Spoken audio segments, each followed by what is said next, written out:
good Tuesday evening to you all out there. Welcome into another episode of the Barking Brown Show. I'm Jacob, Mr. Casey Kinnaman, and Nick Carnes down below. We're brought to you as always by our friends over at SeatGeek. Summer's upon us. Hey, SummerSlam, it's this weekend in Cleveland. Want to go last minute? There's still some tickets available. Go over to SeatGeek, make you an account, use our promo code Barking Browns, get $20 off that first purchase, or get you some tickets for the season. You know, whatever you want to do. We're like 11 days from preseason football or something like that. Like next Saturday. Yeah, next Saturday, a week from this Saturday, which is just insane. We're almost there. If you're watching us on YouTube, if you're on Twitter or anywhere else, go to the youtube.com/@thebarkingbrowns and subscribe to the YouTube channel. Give us a thumbs up. It's free and totally helps us out a ton. Gentlemen, how are we doing this training camp Tuesday? Boys, I am checked the hell out. I am T-minus 5 hours and change from going wheels up and driving down to Florida. So bear with me. I'll try to hold it together. But yeah, man, I'm already on vacation. I'll tell you what, we talked about how I needed to finish The Boys so we could talk about it, but I'll probably be at the end of the show because we'll be able to do that. And these two have already seen Deadpool and Wolverine. I'm not there yet. Working on it. And just on a personal, you might see a certain Jacob and I, maybe Andy Manchin, bopping around Cleveland around SummerSlam, or maybe the night before. Lots of fun weekend stuff. Cleveland's gonna be popping. I think I'm looking for a Seth freaking Rollins shirt this weekend. Yeah. I think is what I'm probably looking at. Yeah. Although I'm a big Cody Rhodes guy myself too, so it just. And I just want to say, it was really nice to see, because overnight there were those articles that came out about Deshaun and he threw like a bounce pass right at the end there. He took off his pads. The rest of the quarterback's still throwing. Is he okay? What's going on with the shoulder? And lo and behold, we saw him today throwing and acting perfectly normal. I was really glad to see that. Just a little sigh, a little decompression there early on in camp. I talked with Dave Bacon on Sports for CLE earlier, and he was like, "We got our first little scare, didn't we?" And I was like, "Yeah, it was a little bit of a butthole pucker moment where you're just kind of like, oh, did I get you with that one?" Yep, you sure did. But you just have that little bit of that where you're like, oh, and then like the thing I will say. It felt really weird because like Mary Kay puts it out there, but even in the article that she wrote, she said, I don't necessarily think it's a problem. I reached out to sources who say it's okay. Like he's fine. And like, for me, it was like, nobody else was reporting it. Like we saw the video. I know Daryl Ryder did say something about it, but like we had seen the video and it was, I wasn't worried about the throw. I was worried about the fact that he was like, I'm done. He threw one pass in that drill, and I'm like, that doesn't sound like the plan. So anytime you start deviating from the plan with a surgically repaired shoulder, I get a little bit concerned. What's up, Drew? It's good to see you, buddy. I get a little bit concerned in those moments when that happens, and that happens. I was like a little bit, but I told you, Casey, this, and I told some other people. I'm like, well, we'll see what happens tomorrow on Tuesday and see. And then, Stefanski's like, yeah, he's going to throw today. And then it doesn't look like he missed anything. I know there was a one drill Mary Kay said he was going through the motion, but team drills and all those sorts of things he threw. So we survived our first butthole pucker of the year. As it came out yesterday, I was like, this doesn't mean it's something, but it's definitely not nothing. Right. Like you said, because I follow actions, because I could give a shit what Mary Kay's sources told her, because we know that he's insulated by yes men. So it's like, yeah, but follow the actions. The actions were he came back to practice today. And that's what I'm following, man. Yep. I'm not going by anybody's words or what they're saying, because we all know it's smoke and mirrors. And if the Browns front office and coaching staff has a blind spot, it's how to deal with quarterback injury. We've seen them not be great at it. So I'm just going to follow the actions. And as long as he's practicing and stacking days and looking good while he's on the field, I'm not going to worry about it. Right. I think like anybody who's rehabbed any injury, I don't care what it is, there's going to be some days where maybe it's just not feeling so good. Maybe there's some soreness, some whatever. I don't know. I'm not a doctor, but I know that sometimes you're not going to feel 100%. So maybe that was what yesterday was, right? what's important is, like you both said, comes out today, throwing. You see the clips, you see him airing it out, and we're not just going, short throws anymore. So it's highly encouraged by that too. We're sticking with the butthole theme. Pucker, anytime you get sacked, tackle. I think especially early. I think especially early, if I see him lower that shoulder, I may lose it. Like the first, and I know he's gonna do it. Like he's gonna do it. It sucks because that's who he is.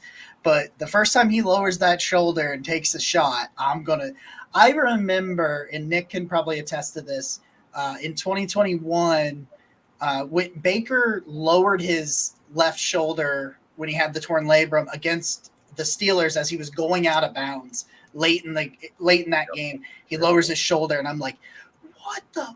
And I just started letting it out. I'm like, bro, like you. In Baker's case, you already had a torn labrum.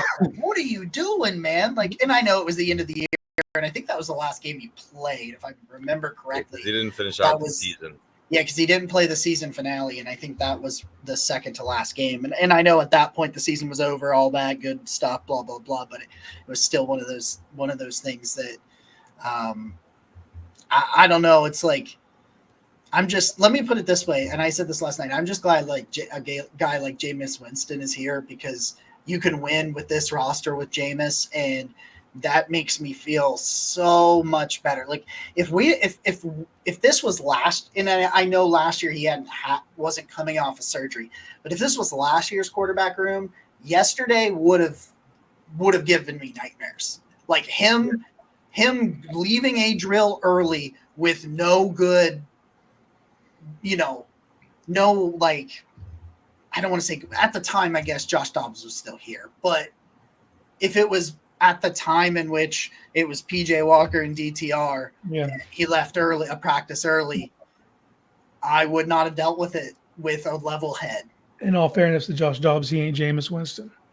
That's true too, but I would have felt better about that than PJ Walker. Oh yeah. I'm sure we all would have. That's fucking awesome, dude. Hey, what a week to go to your first Browns game. Bring home that victory for us, will you? Yeah, man. Just making it happen, man. We've been winning these week 1 games now. Starting to stack those bad boys. I want to ask about this. I don't think Jameis has beat Vrabel at all in those races. Yeah, he has. I've seen him beat him. I saw he was ahead of him one time, I think. Okay. And we got some good questions here tonight. Really early, firing away here. Yeah. So he's been. I know Jerry Jeudy's been doing a lot of work on the side with trainers. He's dealing with a minor injury. He has done some team drills and some individual drills and that sort of thing. But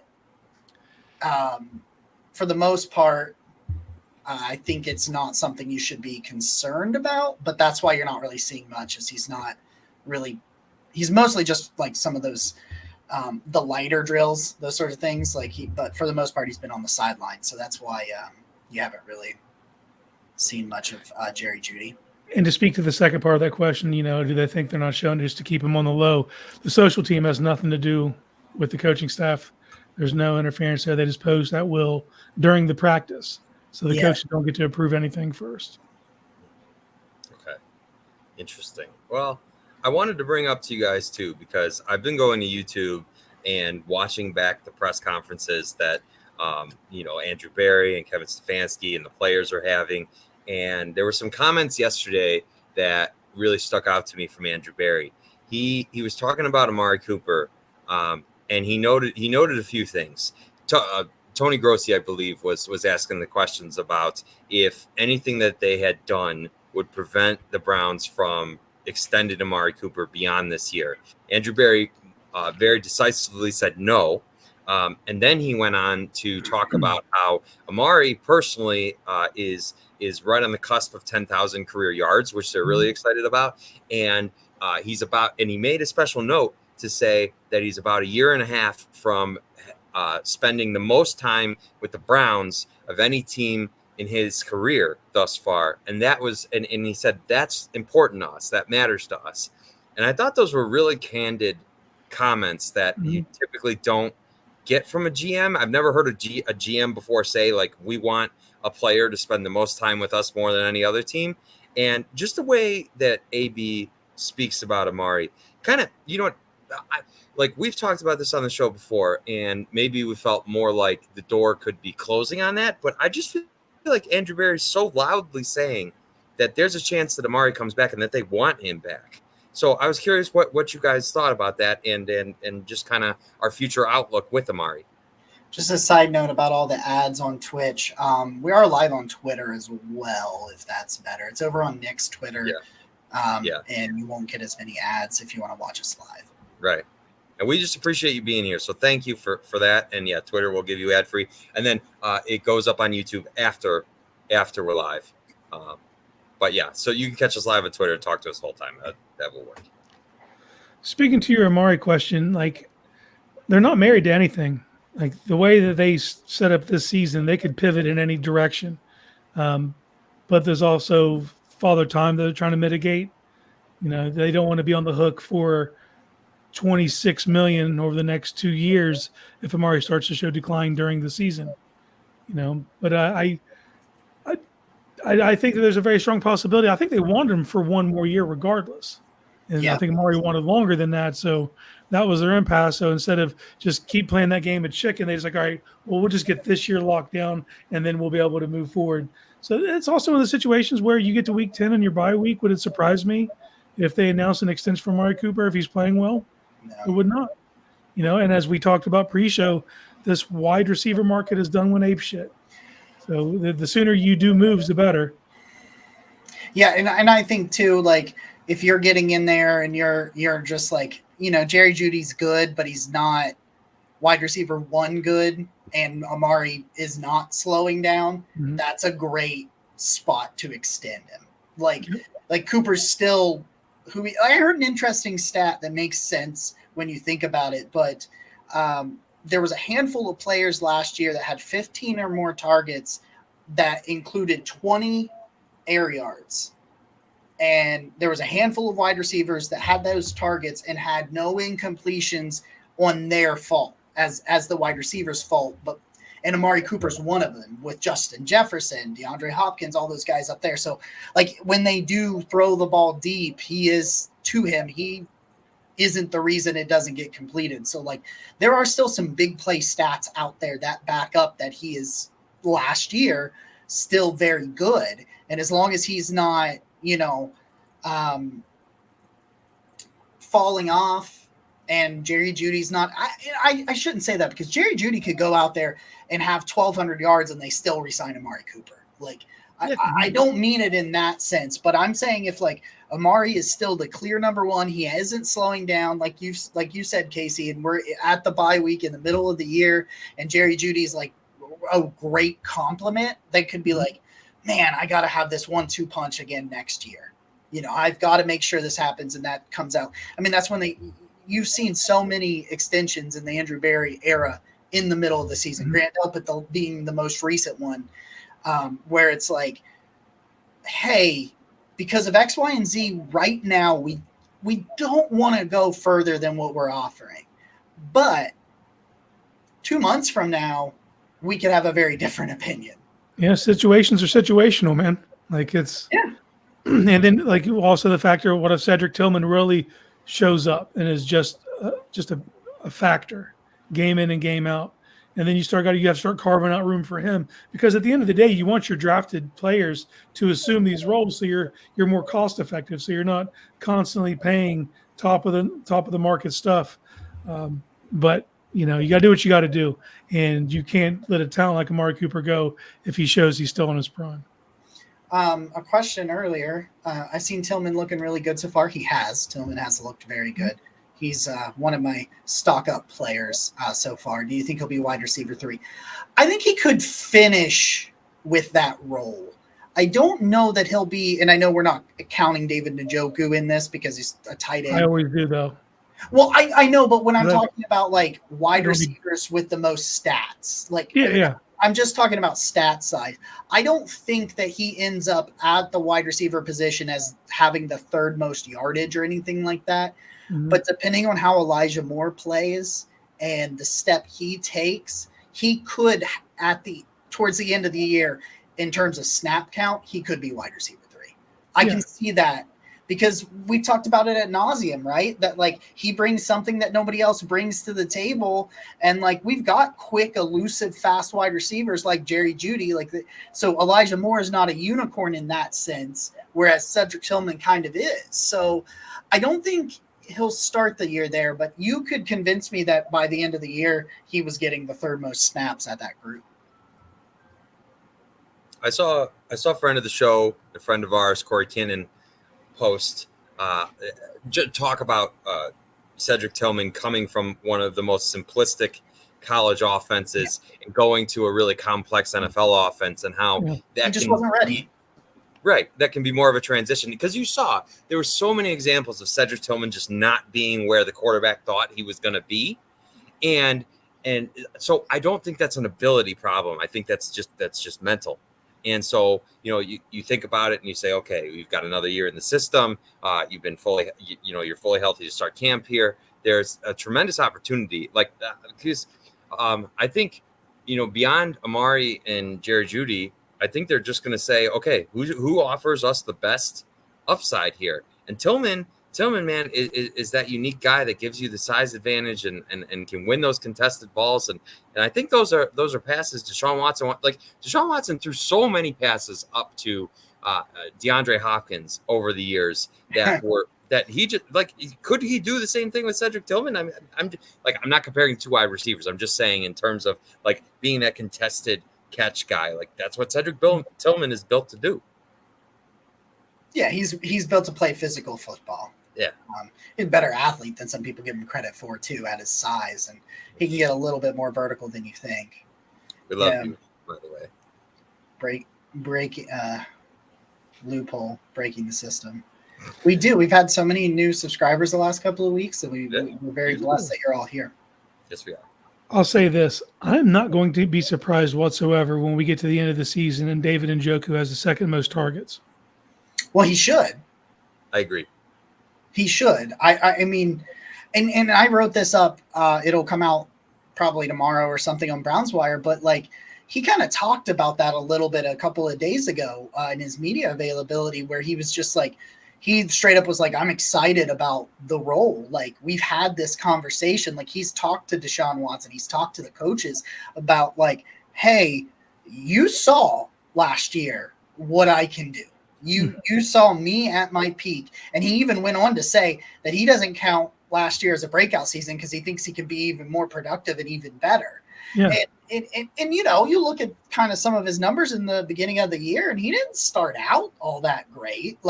He started out kind of how he'd been starting out most of his career when he, minus the whole Austin Hooper thing. But, it kind of looked similar. And then all of a sudden it takes off, especially with Joe Flacco. It really took off with Flacco, where he was taking what the defense was giving him. But it's I've said this a million times, and it's the one thing that Watson has said on the podcast, media availability, whatever it is, that has really stuck with me, and that is him essentially saying, I don't need to go for the home run all the time. If there is an underneath guy, especially David Njoku, who was the king. What did you call him, Casey? Your Sir Yakness? The Yakness monster. There it is, the Yakness monster. Give him a chance to be that. And David talked about that, and I thought that was a big deal. I thought that maybe some people don't think it's as big of a deal as I do, but there is the team is admitting that worked. It needs to continue. We need to do that more, and I think that's a good sign. Well, David was really candid in his press conference, and he was. They asked him how he was liking, Dorsey being a part of the offense, and he blatantly said he's well, they want to get me the ball more, so I'm happy. Yeah. He just flat said that. They're trying to get me the ball more. They want me to be more involved. They want me to do more. And it's okay, that is exactly what we've been wanting to hear for. I can still remember that for drive. A decade, right? But I think it was 2 years ago now. And it was a Thursday night Browns home game against the Steelers. And they threw the ball to David 4 or 5 times in one drive. And he literally took them down the field. And they scored on that drive. And we're just this is what we've been waiting for. Like, you have this giant tight end. Why don't you use him? And here we are 2 years later. And it's like, finally we saw a breakout. Like, I know maybe he doesn't count it as that, but it certainly was a breakout to me. And it's just great to see he's in his prime. He's at the height of his abilities. Like maximize that, man. Yeah. And Stefanski was also candid in his presser about it as well, about David needing to be an option. The intentionality to get him the football is going to be a concerted effort. It's going to be baked in the offense.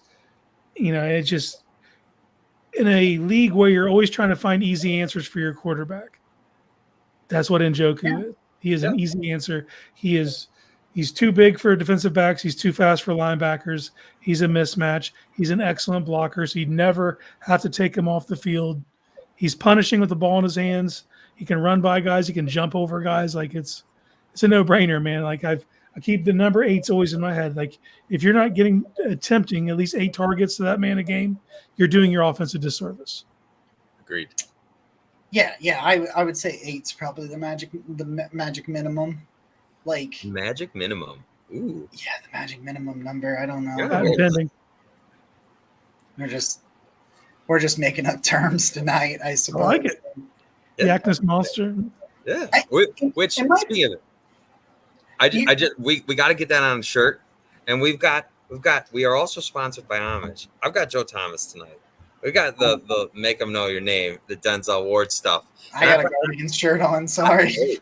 I've been slacking with dropping the Homage links in the YouTube description. I'm going to get better at that because there is a Deadpool Wolverine Homage shirt that you all have to see, and maybe I'll get, and so I can show you guys. Maybe that might be a next step here, but we've been slacking on that. They've got the Fruit Loop hot dog, which they have a Fruit Loop hot dog shirt. Yes, they do. They just came out with it because it's a hot dog that the Guardians sell at the game. I'm gonna try that on Friday. What's up, Matt? Oh yeah, we will be there for anybody. I imagine it's going to be a sellout. We will be there. So if you're looking, I'm not sure where we'll be bopping around, but it's going to be an interesting night. If it wasn't going to be a sellout, it is now, boys. Oh yeah. Well, one last thought. Sorry, I got press conference brain because I've literally just been my entire feed now. That's the only thing that for the most part, that's the only thing that really matters about training camp. Injuries. Yeah, and what they say, because right. No, I'm just saying because Watson looks great. He looks great, but it doesn't matter until he does it on the field. And all that other stuff doesn't matter until he does it on the field. So you care about injuries and what they're telling you, because what they tell you, especially the players, this is the only time of the year that it really means anything. Something I've learned is that for whatever reason, Jimmy Haslam is the most candid, forthright person about what's going on with the team. Yeah. If anybody that will tell you something, Jimmy Haslam will tell you the most. And they asked him, he does. They asked him. No, he does. I'm just saying. I'm not saying that's always a good thing. Right. Maybe Kevin wishes that he might not. I'm not sure. But they asked Haslam about basically when it was announced that Kevin's going to keep calling the plays and what he was thought about that and what the process was and that kind of thing. And Haslam basically said that they were trying to make this decision, and he flat out said that they are going to take Ken Dorsey's plays and Kevin Stefanski is going to call them, and that was the compromise. That's what he used, the compromise that he made in terms of how the offense is going to be run. And neither Kevin nor Ken has said anything to that effect. Maybe they would have liked that it not to be said that way, but I thought it was great. It was great insight for those of us that are wondering how the offense is going to function this year. I still stick with collaborative effort. Yeah, it's the way it's always been. No one wants to hear it. Everybody wants there to be a dictator, Stefanski, some power hungry monster, but that's just never how it's been. The reason the offense is going to look different is because the collaborators are different. Yeah. And it keeps the voice the same. It keeps the voice the same in Watson's helmet, the communication to the quarterback, and Stefanski is an excellent sequencer. He finds easy answers for quarterbacks. So it makes sense for him to remain the guy who calls in the play, but it is going to be a collaborative effort. Yeah, and I think that Dorsey's some of those choice routes and underneath routes. I think he came to the team with the right personnel for his scheme. for what he likes to do. Mhm. I really think that melding their two offenses and then taking some input from the other guys, I really think that it can blend really well. Well, if you think about the makeup of the wide receiver room from 3 years ago, what we kept saying, man, we need separators. Yeah. We need guys who can separate, and that's what they've been collecting those guys now. Yeah. You go and seek an Elijah Moore. And Amari Cooper's a natural separator, sells every route beautifully. Judy's a separator. So now you have a collection of these guys who can do that, and I think it does suit what Dorsey wants to do. It escapes me right now, but there's a fancy schmancy stat. It's like pass rate over expected or something like that. But basically it just refers to like in the specific situation that you're in the game, where maybe you would be more expected to run. Let's say it's like 2nd and 3 or whatever. It's a stat used to measure like how often you're choosing to pass when maybe it's a more obvious rundown. And I'm really curious to see, because so much of the content I listen to is like Browns will run first, Kevin Stefanski's run scheme, blah blah blah. And so I would love to at some point next year circle back and say, okay, what was the Browns pass rate over expected in 2023 and what was it in 2024? Because I think the more influence Dorsey has, the more passing we'll see. Do you feel like that's accurate? No, I do. Yeah. Just based on what I know from him, what he was doing as a play caller in Buffalo. And I think that's part of why he's here. Yeah. It's like, I think that's where they, when they were sitting down and trying to figure out where they were going. What's up, Josh? It's good to see you. Josh, we miss you, man. It's been a while. But like where they're at and where they're going, what they want to do, personnel, and what the modern NFL is, I think that's why he's here. I think it's like, hey, we want to do a lot more of X, Y, and Z, and we know how to do that. I do have concerns, though, as well. Sure, yeah. Because one thing this offense was lacking last year was window dressing, was a ton of motion. Yeah. That's not something that Dorsey runs a ton of either. If you look at his time in Buffalo, they were in the bottom part of the league along with us as far as that goes. I think that's why you go get a Tommy Reese coming from college where you see more of that. That's the reason I think it's more of a collaborative effort. I just see all the pieces. You go get Nick Charlton. He's your run game coordinator now. You got Tommy Reese as a passing game specialist. And we're working with the tight ends, obviously. But, all these voices come together, and I think that you can form a and when you look around the league, the things that are innovative and are working, there are elements of what Dorsey's doing, but there needs to be more to it as far as the window dressing. But Dorsey lives in shotgun. Like that's something I would expect to see. Maybe even a little pistol here and there, but it's definitely going to be more opened up. Yeah, and I think they got the personnel to do it. A big side note today that I think matters a ton because of the Greg Newsome injury, but Cam Mitchell practiced for the first time since training camp has begun today. And that's, I don't know. They think Newsome can be back for week 1, but if he's not, Cam Mitchell's your starting nickel corner week 1. And I feel I like Miles Harden. It's asking too much. Yeah. Yeah, it's asking too much to put a rookie out there in the slot again because CD does some damage in the slot, and yes, he does. And Brandon Cooks can do some damage in the slot too, especially against a 7th round rookie. And has Khalifa? You're gonna have to say it for him. Khalifa Lassie. He's played some nickel, hasn't he? Has he played some nickel? Not that I'm aware of. I'm not saying he hasn't, but not either not way. That I've seen him do. Without Newsome and Mitchell, you would have a problem week 1. So yes. Right. Not that any indication of Mitchell's injury suggested that he was going to miss the first game, but him coming back today on Tuesday, participating in his first training camp practice, makes you feel a little bit better about the potential if Newsome's out week 1. I don't think we talk enough about it though. He had surgery on his hamstring. There's no such thing as non-invasive surgery on a hamstring. Yeah. Typically, when they go to operate on a hamstring, it's come off the bone. It could be in different areas, but it just seems to him to be ready week 1 after having his hamstring. Hamstrings are so finicky anyway. Yeah. talking about one surgically repaired. Like I find it hard pressed to believe they really believe that he's going to be there and be full strength to deal with a CeeDee Lamb by week 1. That sounds unrealistic to me. That's not the matchup I'd like to throw him back out. Oh God, no! Right. After no training camp, I'm just like, hey, here's CeeDee Lamb and some Brandon Brandon Cooks, and have fun. But at some point, I know Denzel's an outside corner, but at some point, it's like you should just follow CeeDee Lamb wherever he goes in that game. I don't get. Do I need you on the outside against Ryan Flournoy? I don't. I would put whoever out there on Ryan Flournoy, and be okay with rolling those dice, as I would rather have Denzel travel. Yeah, and I know there is dogmatic, like, oh, I'm an outside corner, but when the most dangerous passing threat's going to be in the slot, don't you want that challenge as that guy? There's a name I haven't heard in a while. Man, Joe Hayden. He just retired as a Brown, didn't he? He did. That was really cool.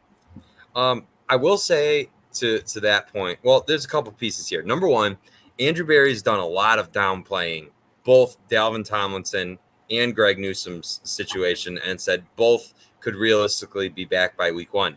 Now, that being said, I've grown a much greater appreciation for how important training camp is. And when you don't participate and you're just thrown out on the field there, that's not a recipe for success, right? So I still, no matter what AB says, that's concerning. And number two, how do we like was this a training injury that Greg Newsome picked up, or like I never saw it non-football because it wasn't during a team activity. He was training for the season. Okay. It sucks. And this is a huge year for Greg. You know, a massive year for Greg. So to have this injury right now, it's not optimal. It's not optimal. And even like I like Cam Mitchell, but do I like Cam Mitchell against CeeDee Lamb in the slot? Not really. I don't feel great about that. You know, I do wonder how much if Newsome is forced to miss time, say he's unable to go and he's on the pup to start the year, he misses his first 4 weeks. Okay. How much more Grant Delpit are we going to see coming down? That's probably the actual move. Good question. I'd rather him than Cam Mitchell, like you said. Like I like Cam Mitchell, and I'm glad that he would potentially be there over the other options. But yeah, I would say you have to, especially when CD's there on those big passing downs. Yeah, that's probably what I would do. And I think as we're going through this, the tougher part of camp, we probably got to touch on, is it Brian Allen? I'm sorry, his name escapes me right now. Yep. It's Brian Allen. So Brian Allen goes on an IR, right? Does that effectively end his season? Yep, he's done for the year. That is brutal.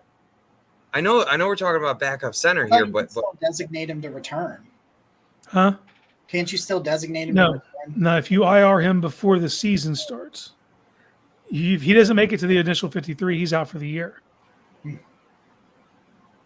You can. Okay. That's the reason. Like, if guys are going to be hurt and go on the IR, they won't IR him. They'll get him on the 53, and then immediately IR him and do a backseat deal with like Michael Dunn. You know what I mean? Like, that's so. Yeah. No, by the IR effectively ends his year. So then we're looking at more potential opportunity for Luke Whippler. Is that like the next in line there? Yep, and Michael Dunn. Michael Dunn's got guard center versatility, and I kind of viewed him on the outside looking in because we're looking to get younger at the guard position. Right. Drafting Zach Zenter, getting Javian Cohen. You're looking like you're trying to do that, but if you need someone who can snap, like I find it hard to move off Dunn, then he could be your emergency third. Yeah. You probably, with the way offensive line injuries have treated this team. Yeah. I didn't have Whippler on the 53, but he is now. Yeah, I figured as much. Gotcha. Okay, that makes sense. Well, yeah, of course. Like, what is what else was I gonna do? Like, well, my move's done. My move is now Dunn's on. I totally blanked on that on the roster prediction. I gotta figure out what to do because I did have him making the team, and per the rules, we said if anybody goes on an IR, we're allowed to switch them out. So maybe am I now you got rocking with Mikey Trees? Am I coming over to your side of the neck of the woods? Mikey Trees is starting to get some traction. Mikey Trees? Gain some traction here. Never know. I like him. listen. He was going to be my popular. Like he was one of my 53 man. He was going to be my popular 53 man roster guy last year before the Achilles. Like a couple of years ago, man. Like his camp, he was. I mean, you talk about Tillman bringing that size and in kind of that size and physicality. Like he can do some of that too. Yeah, he plays bigger than he actually is because I think he's like 6 foot and change, 210 or 215. But he plays bigger than that. And he's fearless over the middle, really good in the intermediate. Like I like his ceiling, man. He tore his Achilles 6'1" early in real camp last year, right? It wasn't camp. It was Wasn't even camp. He was working out with Deshaun in the off season. yeah. Oh Like, yeah. Okay. So at least like I know the Achilles injury is the hardest one to really get back to 100%. And so at least it happened way earlier. So now you're talking more than a year since then, as he's in camp now fighting for that roster spot. Because I think he's fun to root for. I'm really excited. I you know what, preseason has become such a blessing. Like I really think, you know, Tyler Huntley is probably going to run a real nice offense. Dorian Thompson-Robinson, probably going to be a lot of fun to watch. There's a lot of receivers fighting for playing time. Like are we going to get Jamari Thrash show? Are we going to, like, what's Cedric Tillman going to do? Matt Landers is out there making plays, man. Like he might be this year's Austin. Look at that. Yeah, look at that. There it is. We're talking. Okay. I heard a rumor that there was a live stream for these preseason games. Ooh, wouldn't that be sexy? That would be pretty sexy. I heard that rumor. So as far as David Bell goes, I think this is a big year for him too. There's a lot of competition on, especially towards the bottom end of this wide receiver room, and it's no disrespect to any of the guys in there. It just speaks to the talent up top and all the names that you have. So we got 4 locks guaranteed in my mind. So then it's how it's Coop, Judy, Moore, Tillman. I'm sorry, 5. I think Thrash is a lock. Yeah, I would agree. I agree. So there's 5, and then it's like you're going to keep more than 5, but how many? Is it going to be 6 or is it going to be 7? And who is it? Is it 6 and 7 has to play on special teams? Correct. To justify their spots. For what it's worth, Blake, we did a roster prediction. We all had David Bell on the roster. Yes. David Bell's 6 for me. Yeah, 6 for me as well. Where did I? Sorry, I didn't mean to. No, you're all right. I want to bring that up just to make sure. I think I only kept 6. I did as well. But I might now be converted because I'm really curious. Like, I did 6. Maybe this the Allen injury. Maybe that is how Javian Cohen can. Maybe it opens the door for him to make the roster potentially. Yeah, definitely. There's a couple moving parts there. You know, they definitely are super interested in that kid coming into the draft process. So if he shows them enough, but he's also a guy because he wasn't drafted. They also have to have that mentality. He's like, yeah, we'd like to have you on the roster, but if we think we can sneak you to the practice squad and let you develop there and not count against us, sure. You know, like you have to weigh that. You know, it's a lot of moving parts there. Yeah, yeah, Blake, I'm with you on that.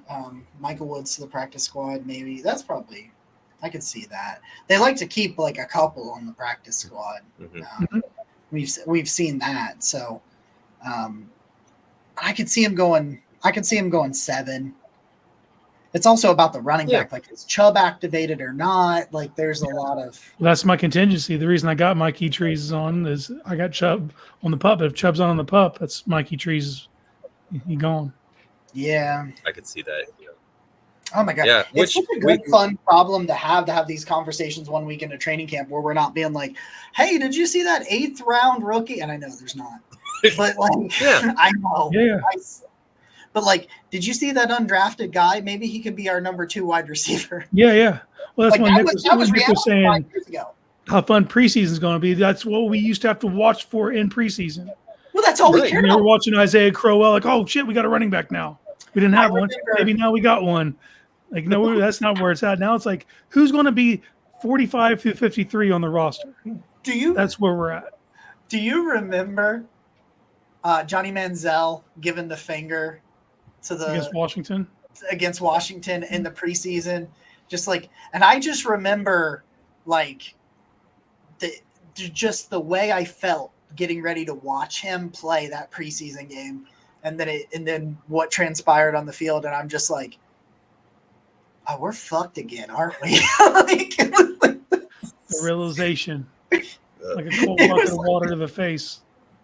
You're just sitting there and you're like, damn it. I didn't mind it. I didn't mind getting Johnny because you'd been so bad for so long. At least you're taking a big swing. Yeah. So what if it was a strikeout? At least you're swinging and hit one out of the park. Because if it does work, it might be great. Well, if it doesn't work, and you're still fucked. You were fucked beforehand. Yeah, I didn't hate the draft pick because it's like whatever. But it was once he was actually starting to play that I was like, well, no, it's not. Let me. This is great from Blake. Because man, the Austin Watkins stuff was so much fun last year.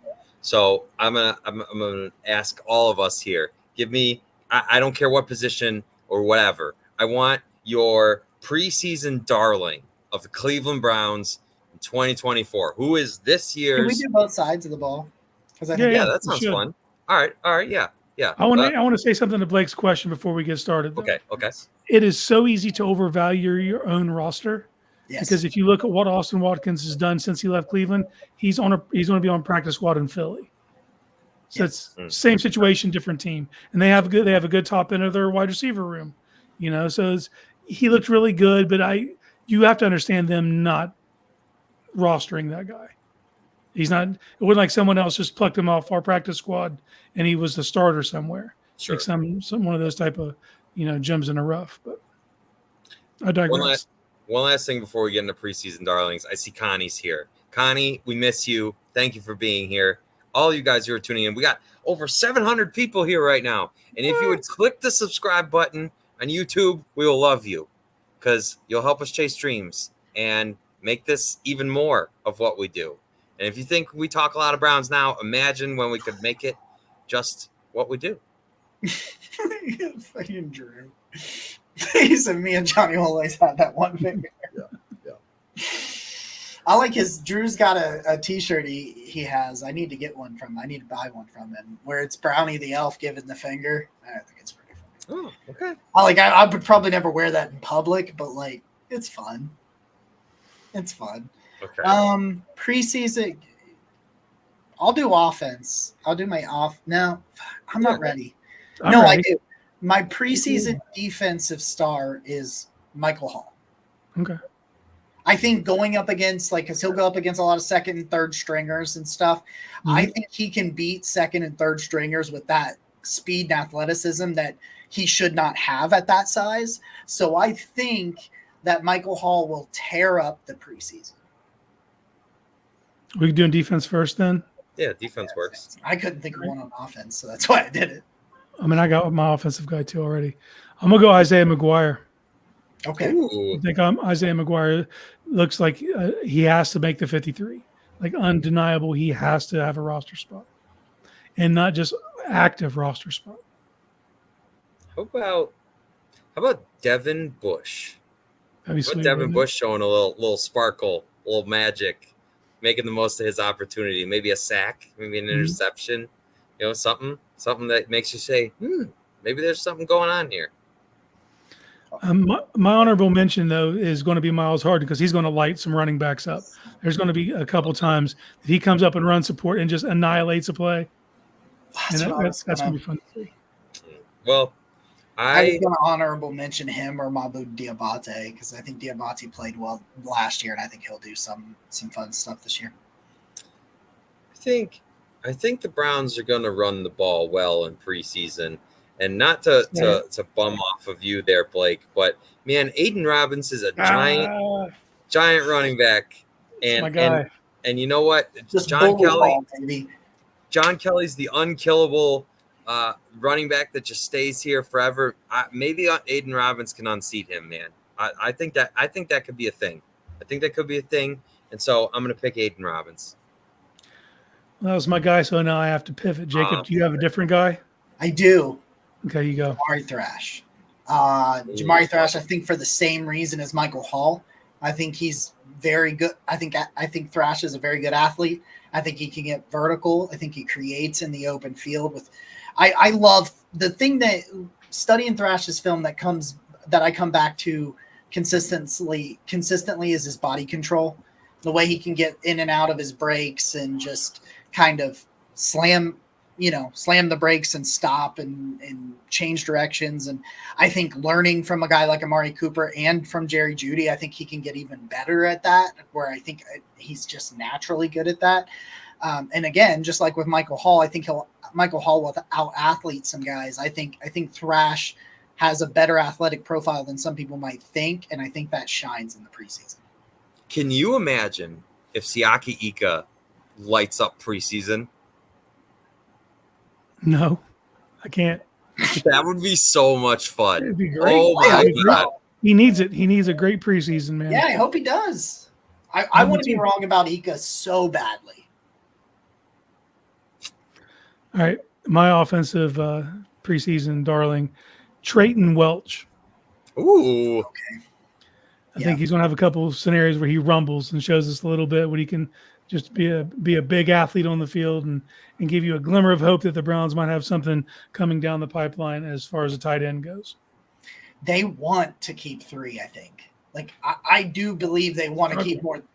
I know, and I know that's not very many, but, like, they don't have – Okay. All right. I don't know that they have a third one, so I think Trayton Welch can be – I think he can do something there, yeah. I'm a fantasy football addict, and so I'm looking at all kinds of camp videos everywhere. And for those of you who haven't seen, Theo Johnson is getting run at tight end 1 in Giants camp right now. I just want to once again beat the Daniel Bellinger drum. Bellinger. This is the drum. I'm beating it. I'm asking you, Cleveland Browns, to please not go into the year with 2 tight ends. I need 1 more, and I want Daniel Bellinger, please, and thank you.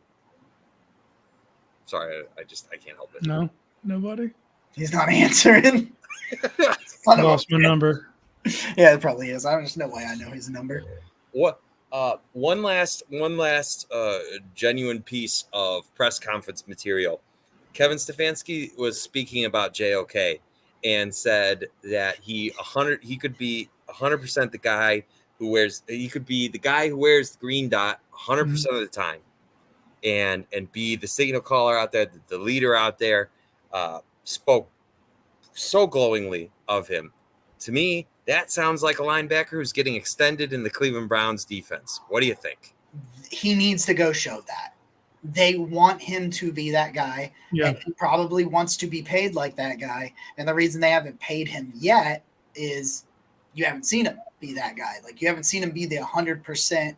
He's not gotten 100% of the snaps and worn the green dot, all of that in an extended period of time.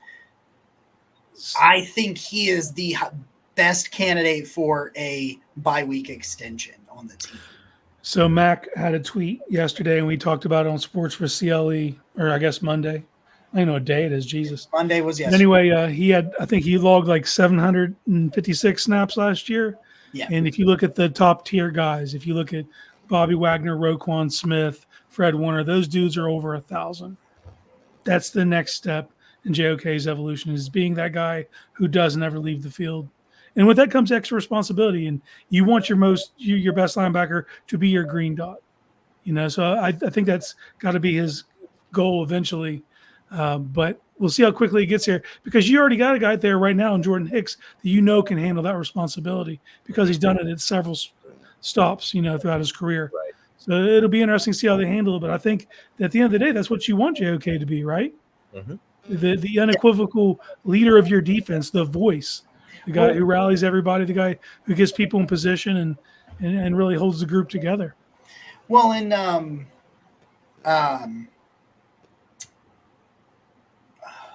part of what Kevin Stefanski said today was, like, you want your best players on the field as much as possible. Damn straight. So that's what they want him to do, prove he can go be that guy. Mm-hmm. And he finished as that guy last year. He did. Early in the season, he was having to come off the field quite a lot early in the year. But as the season went on, you definitely saw an uptick in him not coming, playing 80% or more of the snaps pretty regularly. Quick little sidebar here. So I did a lot of roster studying last night for the Browns. Like I went deep and just from a different perspective and looking at this roster. Do you know what two schools are the most represented on this roster? What two colleges are the highest represented Can on you this tell me Browns how roster? many? There's 5 of one and 6 of another. I'll take Ohio State. Because that's My- 5, right? Huh? Ohio State's 5. Nope. Ohio State has 6 players. Who am I missing? Wow. I'm gonna guess Alabama. Because I know Judy, Cooper, Cooper, Wills. Tony Brown is from Alabama as well, defensive back, but nope. No. It's not. Nope. Hmm. And you said this group has 5 players. Yeah. I'm not going to get it, am I? Is You it got hard? the first one pretty easy. No. Yeah, Ohio State was hard. Ah, Especially- there it is. Ronnie Hickman's why I was. That's Drew. You're right. That's where that Yeah, was the 6 that I was there it is. forgetting. I'm Shit. trying to think. We've got a few from Mississippi or Mississippi Mississippi State, State. right? With Yeah, Yeah, but Watson I think that's only and 2. everything, but I think it's only 2. Mm-hmm. Got 2 from Tennessee. Yeah, Shout out to MC. You got Tillman and John Kelly. Damn.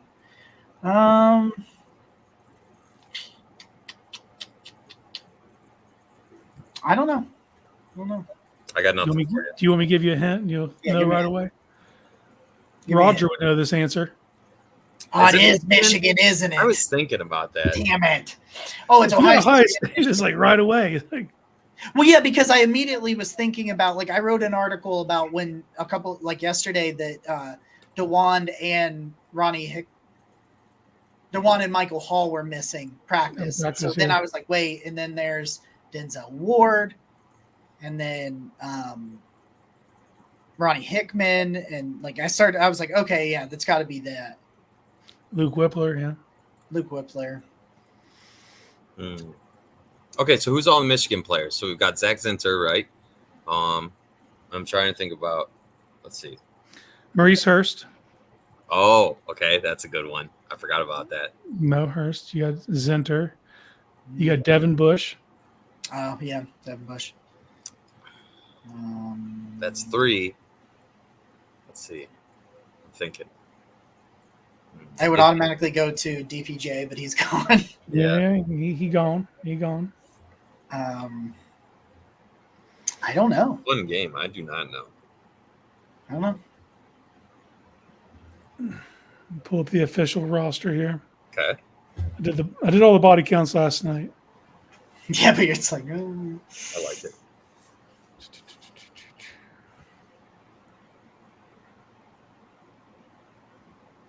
I remember when we were the LSU Browns. Yeah, Yeah. now we only have 3.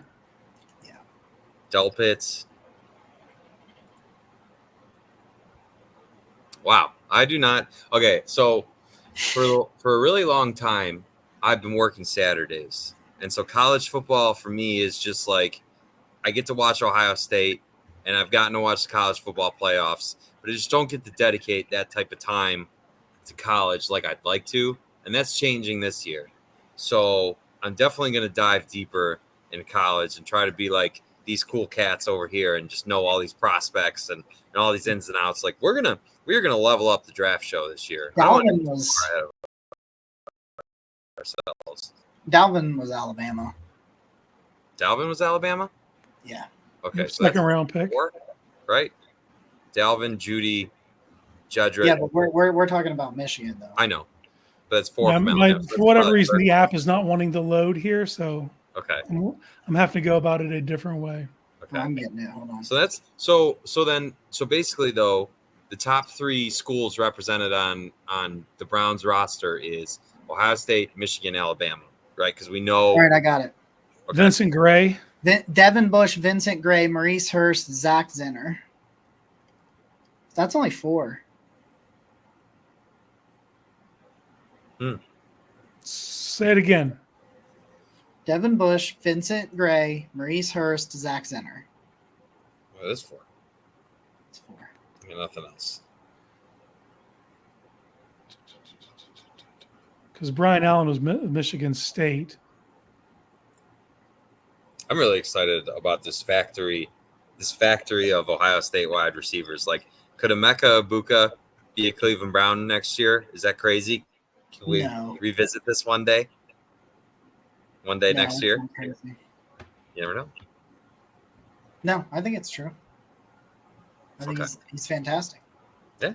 Okay. It's gonna be fun. That's all So, I know. like, why did the boys rip our hearts out? Oh yeah. Yeah, let's talk about that. Let's talk about the boys to wrap this thing up. If you don't care or you haven't watched it, turn this off. But you could watch it and you would be really happy you did. It's true. Okay. So spoilers. All right. Let's just spoiler disclaimer for anyone who has not seen the boys season finale. This is your time to turn the show off. We love you. Thank you for being here. Okay. Here we are. What are your thoughts on the season finale of The Boys? So, like, I thought it was a great episode, and everything was like somewhat okay and normal. And then the final 2 minutes, they were just like, I wonder how fucked up I can make everybody's day. I love you, Blake. Thanks, man. How much I can fuck up somebody's day and just shit on them and make them wait over a year, like a year and some change, to see the next season. And fuck. Like, I remember finishing that episode and just being like, fuck. Just the way that, like, you know, it almost gave you like, okay, everybody's going their separate ways. That's going to be interesting. And then it's like, nope, we are weaponizing soups, and they're going to be like I wanted to call it the gulag, but that's the prison. That's not the Gestapo. Yeah, they're going to be like the Gestapo over here and just snatch you right out of wherever you are. And that's just...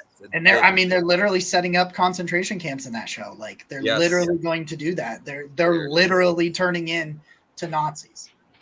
Well, they certainly make they make sure to show you as Homelander keeps pulling out the jar of all of his gray hairs. He's got that photo with the Nazi symbol there, and they make sure to show you that an awful lot. Yeah, and it's really interesting those parallels of how, like, they're just like. Can I ask you a question? That is Butcher dead? No, listen to me. I think Butcher is dead, and the parasite's all that's left. Because, and here's the thing that I saw, you know, Victoria, now maybe it happened too quickly and she couldn't use her powers, but she manipulates blood. What if he doesn't have any blood? And that's why she couldn't kill Butcher before Butcher killed her. That's solid. That's solid. Yeah. Interesting. Because the symbolism was off the charts, and I didn't notice it live. But after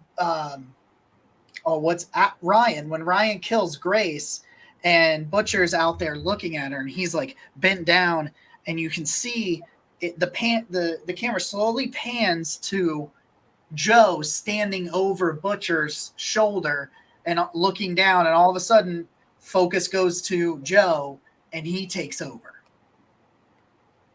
So I think Butcher's dead. Yeah. I think it's over. Yeah, that's a solid theory, man. A solid theory that I really hadn't entertained. I think the theory's got merit, but I also think it's like Butcher had to give in to Joe. Like Joe couldn't do it, you know what I'm saying? So he had to, like, make that active decision to say, okay, shit's hit the fan. You got to take over here because this is fucked. And so maybe, I don't know. And the only thing that was holding Butcher on was the hope that Ryan could be good. And when he saw Ryan kill Grace, that died. That hope that Ryan was going to turn out good died. So it gave him no more reason to resist Joe Kessler. No, they're gonna lock him up like a dog in a cage. I mean, Yeah, no, he made you feel bad in that moment. You know what I mean? Like you're trying to control me, turn me into a weapon. I don't know, kill man. my dad. I think that show's brilliant, dude. I know a lot of people shit on it this last year, but I think it's because it hurt their feelings. Yeah. That they realized that they were on the side that was getting made fun of. So I just think that I don't know, man. It's such brilliant social commentary of like, because you got to understand, man, they wrote this shit 3 years ago. Yeah. So all the stuff that is reflecting in current society, they didn't know that was going to happen the way that it is. Well, they had But to put out played that beautifully. disclaimer. Yeah. They had to put out a disclaimer because Change the name of the episode. because somebody took a shot at Donald Trump, and before the episode came out, and then the whole final episode was about them, a certain group trying to assassinate the president, and they were like, "Well, by the way, we wrote this forever ago. Like it just so happened that somehow it lined up." Side note, you were wrong. Number 2, most players Alabama. I was looking it up. I don't know how I got that back. Dalvin and Jed are 4 and 5. Mm-hmm. Okay. Yeah. But, yeah. I was barking it's up better than Michigan. Okay. Yeah, it's better than Michigan. Yeah, but like, how did you do? Like, it's just there was so many points in that show where you were like, "Oh, I know somebody who does that," and then they're just like, literally the symbolism of them just being like, "I'm declaring martial law," and that was it. Mm-hmm. Yeah. Thoughts on Victoria Newman just being murdered? I don't know. I was kind of excited to see where that went, and then they were just like, "Nope, you're just going to be ripped in half and dead. So good night." And that was the story of you. Yeah, yeah, man. And the fact that they because they dismissed Sage like an episode and a half before that, and you're like, "Oh, she's just done here?" Like that's weird, right? She had so much to do. Then when she circles back around, she's like, "Nah, man, this was my plan. I just couldn't tell you about it because you'd fuck it up." That was really cool. Like, you ready to listen to me now? Like it's I saw the I think her first name's Karen. She plays Kimiko. Mm-hmm. She's like I want her. I saw today she had said that she wants to kill Homelander. She wants her Arya Stark moment, is what she said. Oh, I think she's getting it. And dude, her talking as Frenchie gets dragged away, Mm-hmm. that was really cool. Breaks your heart, man, is what that was. It was like, I will say that I wish I'd known I had a homework assignment because I would have watched the Gen V spinoff show before this season because there are several things that have played in from that show that meant something in this season. Both of those characters that took Kimiko and Frenchie. That's what I'm saying, yeah.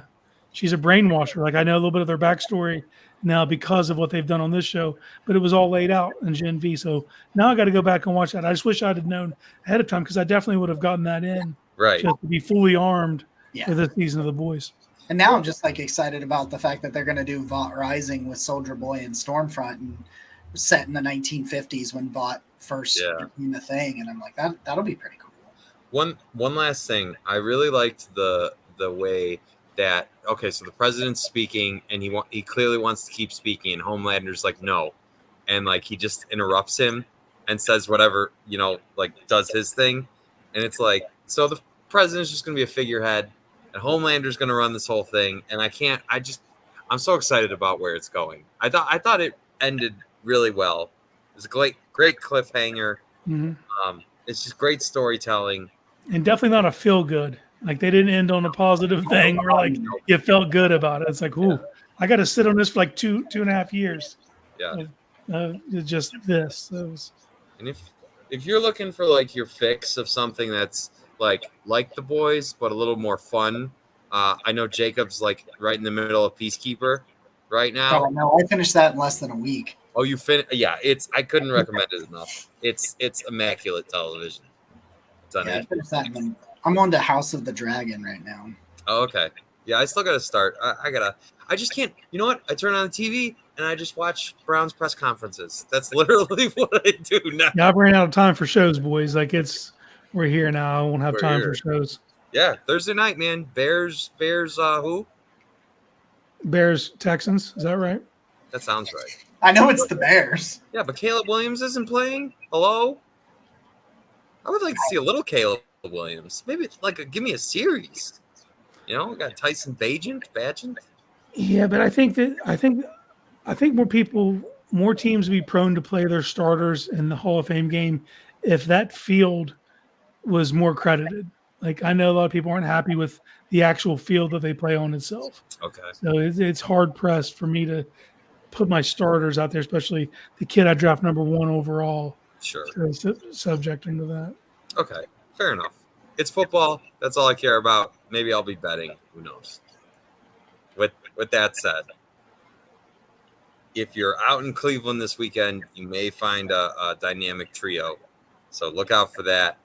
This has been a training camp review of Barking Brown Show. God, it feels good. We're so close. By the time we see you again, we will be playing Browns football that week. So look out for that. Look out for some sexy pregame shows. Maybe. Ooh. Some stuff coming up. Some other fun stuff. Nick. That's Jacob. He's Casey. Go Browns. Yeah. Boogers.